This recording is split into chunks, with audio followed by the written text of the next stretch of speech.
क्या उपाय है? बोले 6 उपाय। अच्छा, मन शांत कैसे होगा? 6 उपाय शास्त्रों में वर्णन आया है। एकांत वासो लघु भोजनादौ मौनम निराशा करनावरोधा। मन को शांत करने के 6 उपाय शास्त्र कहते हैं। पहला उपाय, एकांत में वास करो, अकेले रहो। मन बड़ा अशांत रहता है, अकेले रहना सीख जाओ।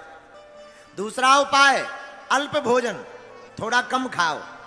कई लोग इतना खा जाते हैं कि भोजन ही मना जब कर दे कि बस भैया रहने दो, हम वरना बाहर निकल आए, तब लोग उस मानते हैं।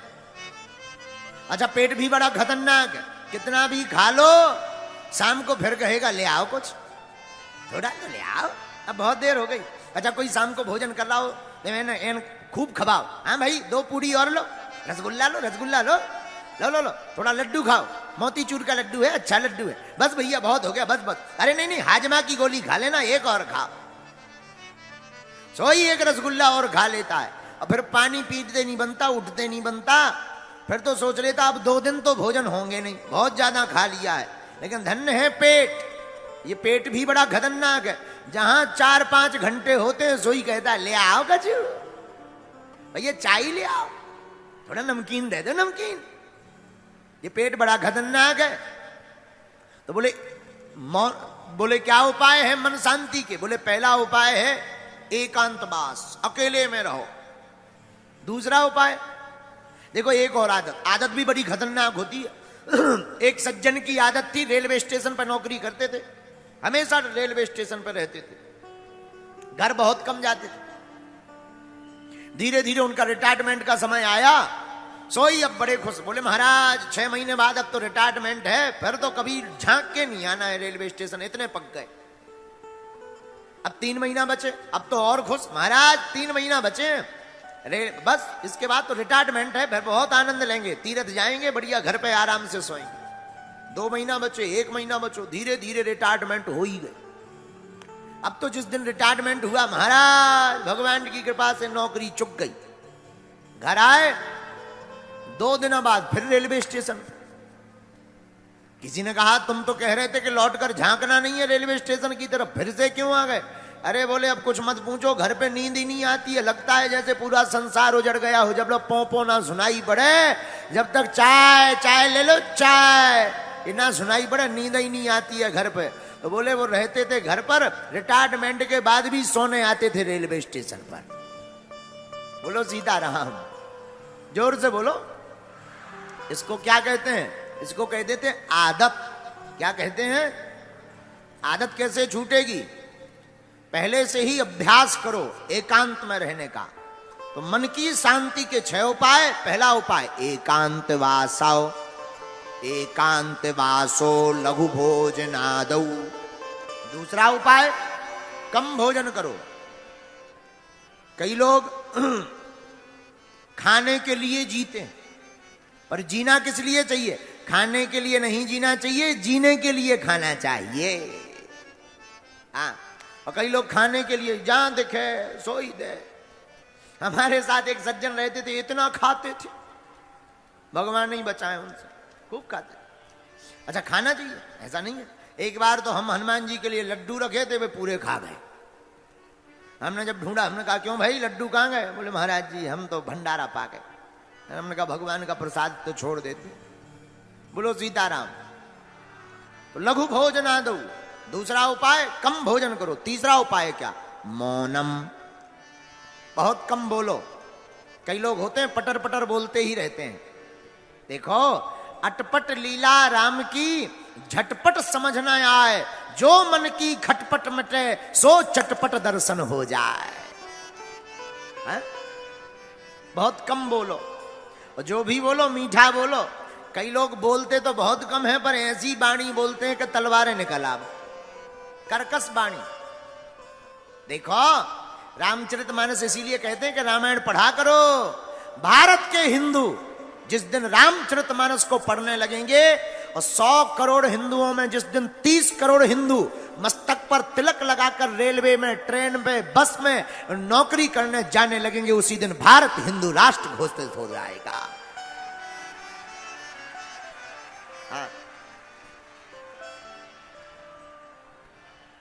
लेकिन बड़ी दुर्दशा है, तिलक लगाने में शर्म आती है। धन्य है, और किसी को टोपी पहनने में शर्म नहीं आती, लटकाने में शर्म नहीं आती, अपन को तिलक लगाने में शर्म आती है। ये हमारे देश का दुर्भाग्य है। तिलक हमारा सौभाग्य है। विवाहित स्त्री का लक्षण क्या है? अच्छा चलो ऐसे समझो, ऐसे नहीं समझ आए भैया, जरा बेस कम करो। बताओ, जिस स्त्री की शादी हो गई उसकी निशानी क्या है? क्या निशानी है? दो निशानी, एक मंगलसूत्र और माथे पे सिंदूर। भाई मांग भरी हो तो समझ जाते हैं इस प्लाट की रजिस्ट्री हो चुकी है। हाँ हाँ हाँ हाँ हाँ, भाई ये दो चीजें हो तो भाई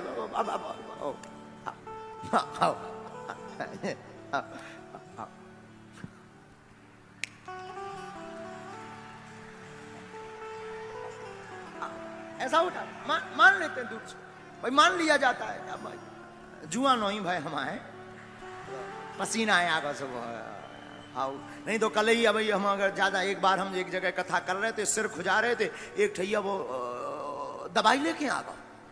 गुरुजी आप कथा में सिर खुजाने लगते, जुआ हो गया, हम कहीं ठटरी के बारे जुआ नहीं। विवाहित स्त्री का लक्षण क्या है? दो लक्षण, एक मांग में सिंदूर और गले में मंगलसूत्र, हम लोग समझ जाते हैं फ्री है। अच्छा, भक्त के लक्षण क्या है? हिंदू के लक्षण क्या है? भक्त के भी दो लक्षण हैं। माथे पर भगवान के नाम का तिलक हो, गले में राम जी के नाम की कंठी माला हो, तो दूर से व्यक्ति समझ जाती है भगवान का भक्त है। लेकिन दोनों ही गायब है। अच्छा एक और सुनो, जब बात निकली है तो पूरी कहें। गले में माला होती है, गले में माला। कुत्ता दो प्रकार के होते हैं, एक पालतू एक फालतू। कितने होते हैं? दो, एक पालतू एक फालतू। अच्छा इनमें अंतर क्या है? जिसके गले में पट्टा हो वो है पालतू, और पट्टा नहीं है तो कोई भी दे टाई टाई, उसे फालतू कहते हैं।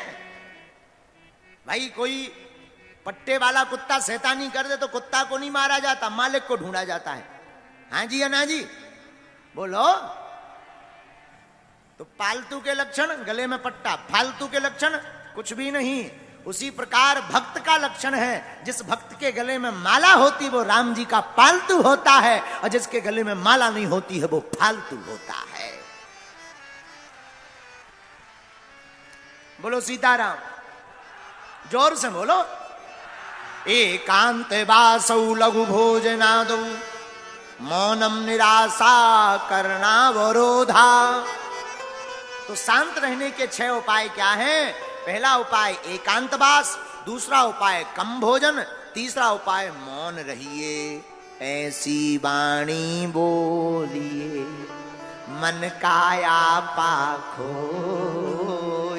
औरों को शीतल करे आप शीतल। ऐसी मीठी वाणी बोलिए, प्रेम पूर्वक बोलिए। महाराज जी, हाँ जी, सीताराम जी, हाँ जी, नमस्कार जी, ऐसी राम राम जी, राधे श्याम जी। कितना अच्छा संबोधन है? सीताराम कहो। लेकिन कई लोग ऐसी वाणी बोलते हैं। एक बात और, शब्द सम्हारे बोलिए, शब्द के हाथ न पाओ। एक शब्द औषधि करे, एक शब्द करे घाव। ये जो 2 ग्राम की जीभ है ना, यही खतरनाक है। यही जीभ तुम्हें जूता पड़वा देगी, यही जीभ तुमको बढ़िया जो है सम्मान दिला देगी। तुम किसी को कहोगे सीताराम जी, सोई तुमको चाय मिलेगी। अच्छा भैया चाय पी लो, पानी पी लो, और तुम कहो काय बे, सोई दे लाल पड़ जाओ। ये जीभ बहुत खतरनाक है, चाहे जैसा प्रयोग करो, एक अक्षर में अर्थ का अनर्थ हो जाता है। बोलो सीताराम। इसलिए शास्त्र कहते हैं मन को शांत करने का एक उपाय और है। बोले क्या? मौनम। मौन हो जाओ। आपने देखा होगा बड़े बड़े महापुरुष कम बोलते हैं, वाणी बोलने से तेज क्षीण होता। महात्मा बैठे हैं, आपको ज्ञानी, महाराज जी आप तो सब ज्ञानी हो, हम तो बहुत नालायक आदमी हैं। एक जगह लिखा है अत्यधिक बोलने से जिस प्रकार वीर क्षीण होने पर शरीर में कमजोरी आती है, वैसे ही बोलने से भी शरीर में कमजोरी आती है। हाँ, या फिर ज्यादा बोलो तो ज्यादा सुनो भी। हमारे गुरुजी का वाक्य है, पूज्यपाद जगत गुरु भगवान श्री तुलसी पीठाधीश्वर गुरुदेव भगवान कहते हैं, भैया बढ़िया वक्ता बनना है तो बढ़िया श्रोता बनो, ज्यादा सुनो। बढ़िया गुरु बनना है तो बढ़िया चेला बनो, बढ़िया बाप बनना है तो बढ़िया बेटा बनो। तो साधु कहते हैं 6 उपाय, एकांतवास, कम भोजन, मौन होना, और चौथा उपाय क्या, निराशा। किसी से आशा मत रखो, क्योंकि सबसे ज्यादा मन अशांत रहता है अपेक्षा रखने से। किसी से आशा रख ली, अमुक आदमी हमारा मकान बनवा देगा, अब मकान नहीं बनवाया, सोई दिमाग खराब, दिमाग में एकदम उलझन। इसलिए तो हमने कई बार कहा, आशा एक राम जी से, बाकी आशा छोड़ दे, नाता एक राम जी से, दूजा नाता तो। आशा रखनी ही तो राम जी से रखो। इसलिए साधक कहते हैं, एकांत वासो लघु भोजनादौ, मौनम निराशा कर्णावरोध, मुनिरसौ संयमनम सडेते, चित्त प्रसादम जनयन्ति शीघ्रम। आहा, शास्त्र कहते हैं एकांतवास, कम भोजन, मौन रहना, किसी से आशा ना करना, कोई अपेक्षा मत रखो। मांगना ही है, भिखारी मैं दुनिया से क्या मांगना। तुम जिनसे मांगने की अपेक्षा करते ये खुद भिखारी है, ये भी तो भगवान के दर पर मांग रहे हैं। ये दूसरों, जो अमीर आदमी है वो भी अपने अमीर से मांग रहा, हमें भी लोन दो, वो खुद भिखारी है। जब खुद भिखारी है तो भिखारियों से भीख क्या मांगना। मांगना ही है तो दाता से मांगो, और दाता एक राम जी, भिखारी सारी दुनिया। राम जी के अलावा कोई भी इस दुनिया में दाता नहीं है। हा? और एक बात, सब मांगते हैं। अच्छा एक बात और, जो भिखारी हैं तुम उनसे मांगोगे, पता भी नहीं कि देंगे कि नहीं देंगे। कई लोगों को तो निराशा ही हाथ लगती है। और राम जी से मांगोगे, एक तो वो देंगे नहीं, देंगे तो सुदामा की भांति भर भर के देंगे। तो मौनम निराशा, कोई आशा मत रखो। और 5वां उपाय, इंद्रिय संयम, इंद्रियों पर कंट्रोल करो, मन शांत रहेगा। छोटे छोटे बच्चे जितने भी यहां पढ़ने वाले हैं, बहुत से बच्चे कहते हैं, महाराज जी हमारा मन नहीं लगता। न कटा, मोबाइल देख रहे हो, रील चला रहे हो, ठुमका देख रहे हो, फलाना बदनाम हुआ ठिकाने के लिए। इन्हीं रीलों के चक्कर में तो बर्बाद है। अब पहले के जमाने में आगे को लोगों टिकटॉक है तो वो बंद होगा।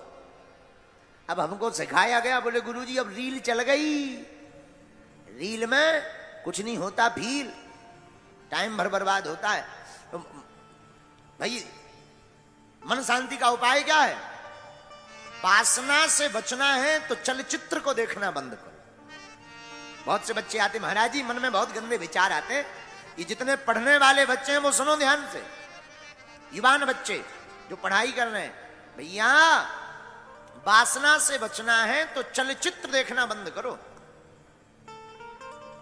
इंद्रिय संयम, इसे शास्त्र में इंद्रिय संयम कहा। आंखों को क्या देखना चाहिए? कान दिए सुनवे को सत्संग। आंख संतों के दर्शन के लिए दी, कान किस लिए? भगवान की कथा सुनने। अब कई बच्चे तो कान में लगा लेते हैं लीड। अब दोनों तरफ लीड लगा करके कोई भी गाली बकता रहे, कोई पता नहीं, गुंचू झुमझुम कर रहे हैं। ठटरी के बरे, भगवान ने तुम्हें म्यूजिक सुनने के लिए कान नहीं दिए, फिर किस लिए दिए? कान दिए सुनवे को सत्संग, सो जीव दई भज मोहन को। कान भगवान की कथा सुनने के लिए भगवान ने दिए, पर जीभ, ये जो जीभ है इसके चटकारे लेकर बढ़िया चाट पकौड़ी खा करके चटकारे लेने के लिए नहीं दी, फिर किस लिए जीभ दी? जीभ दई भज मोहन को, दान के काज दिए दो हाथ। ये जो हाथ है ना, मोटरसाइकिल चलाने नहीं दिए, ना ना ना, दान के काज दिए दो हाथ, सुत पामो दिए तीर्थ घूमन को। तो मन शांति का पांचवा उपाय है इंद्रिय संयम। आंखों से चलचित्र कम देखो, कानों से भगवान की कथा ज्यादा सुनो, हाथों से गुरु गोविंद के चरणों की सेवा करो। किसकी सेवा? लेकिन नए नए बच्चे तो पिटाई करके दूसरों की सेवा करते। बोलो सीताराम। इंद्रिय संयम। और छठवां क्या? प्राणायाम। प्राणायाम करो रोज, प्रातः काल उठो, सूर्योदय के पहले उठ जाना चाहिए और सूर्योदय के पहले स्नान हो जाना चाहिए। सूर्य उदय के बाद जो स्नान करता है वो जो है राक्षस स्नान कहलाता है। कौन सा स्नान? राक्षस स्नान। उत्तम नहीं माना जाता। अब लेकिन आजकल तो लोगों का सुबह ही 10 बजे हो रहा है। पहले के जमाने में कोई अगर देर से जागे तो टेंशन होती थी कि क्या बात है, तबीयत खराब है क्या। और आज के जमाने में कोई जल्दी जग जाए, भैया पेट वेट तो ठीक है, 6 बजे ही उठ गए आज, क्या बात है। हाँ? बोलो सीताराम, जोर से बोलो सीताराम। हाँ, अब जो जमाना बड़ा, पहले प्रातः काल उठते थे तो कराग्रे वस्ते लक्ष्मी, कर मध्य तो सरस्वती, कर मूले तो गोविंदा, प्रभाते कर दर्शनम।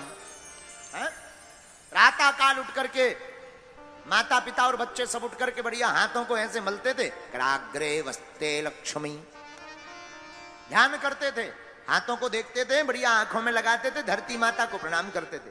प्रातः काल उठ के ही रघुनाथा, मात पिता गुरु ना वही माथा। लेकिन आजकल के बच्चे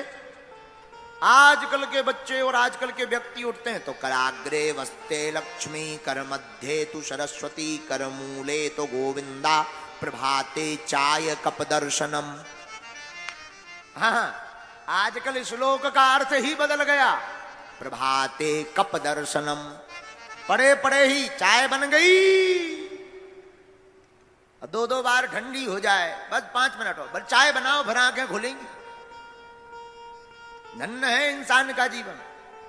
अरे प्रातः काल उठ करके ठाकुर जी को बगल में रखो, ठाकुर जी के दर्शन करो, माता पिता के दर्शन करो, गुरु जी का चित्र रखो, गुरु जी के दर्शन करो, जिनसे चेतना मिलनी है, ज्ञान मिलना है, सद्विचार मिलने हैं, सद्विवेक बनना है, सद्बुद्धि प्राप्त होनी है।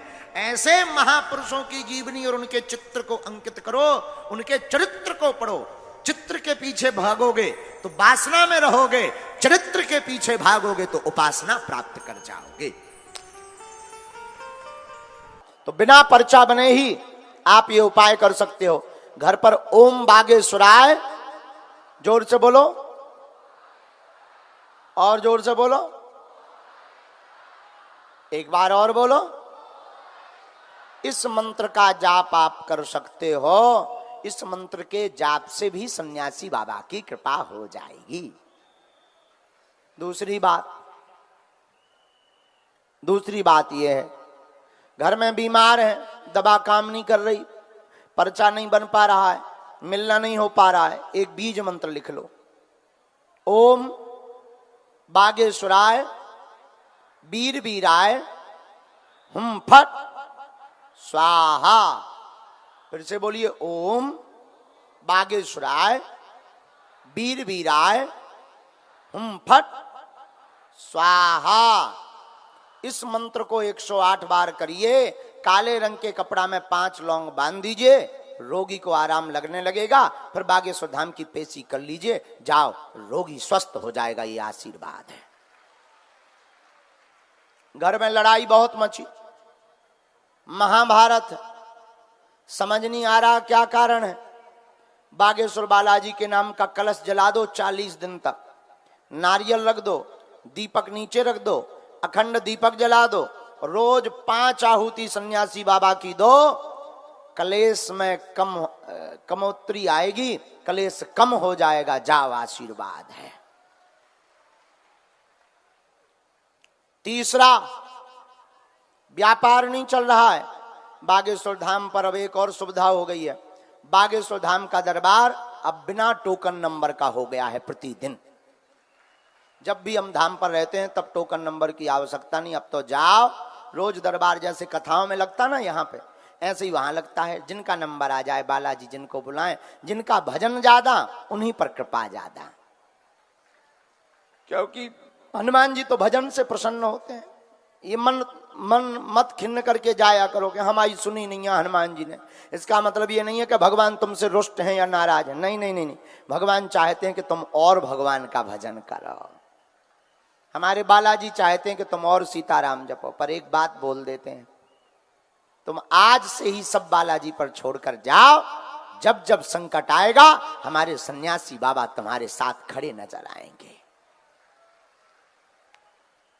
और एक बात,